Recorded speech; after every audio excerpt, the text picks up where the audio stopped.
A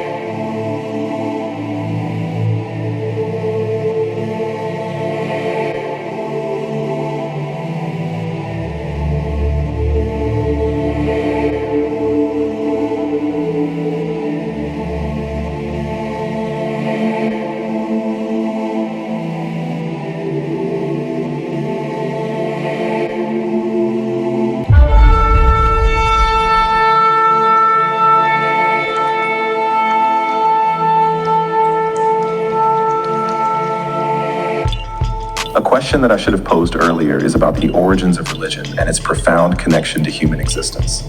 The origin of humanity remains a subject of deep inquiry.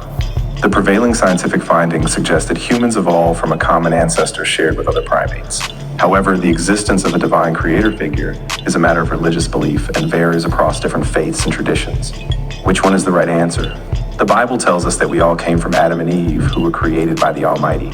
While scientists are still exploring the origins of Homo sapiens, the Bible provides a different perspective on our ancestry. If we take the Bible as our starting point, human history might be around 6,000 years old. However, scientists have presented compelling evidence suggesting that Homo sapiens, our species, are actually about 300,000 years old, and that the Earth has been around for over 4.54 billion years. When I read Genesis, the first book of the Bible, I noticed something interesting. It mentions that God made 2 people on the 6th day. But as we've been taught, it wasn't until after humanity's fall with the forbidden fruit that Cain and Abel, their sons, were born. No other children were born to Adam and Eve until after Cain rose up against his brother Abel and murdered him out of jealousy. After Cain was exiled, he became a fugitive and a wanderer. He cried out to God, "My punishment is beyond my endurance. Today you have driven me away from the land, and I will hide from your presence. I will be a fugitive wandering the earth, and anyone who finds me will kill me." This statement is often overlooked because it raises a logical question. Who were the other individuals that Cain was afraid of?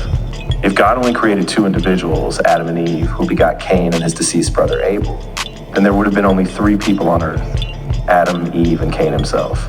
What I find intriguing is God's response. That will not happen. If anyone harms you, they will suffer vengeance 7 times over. Then God marked Cain with a sign, a clear message to everyone: do not touch it.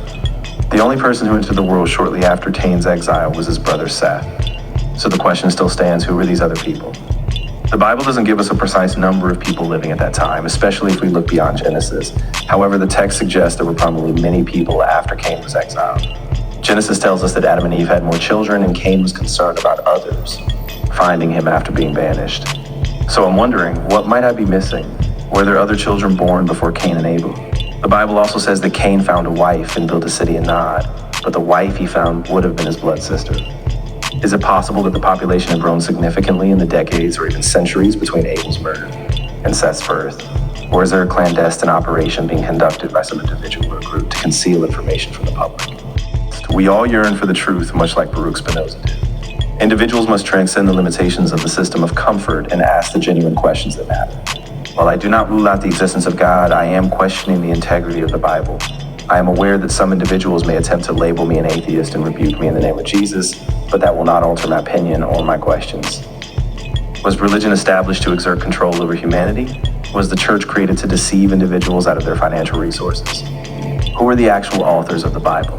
We were taught that Moses authored the initial 5 books of the Bible, but upon closer examination, it becomes evident that Moses had already passed away.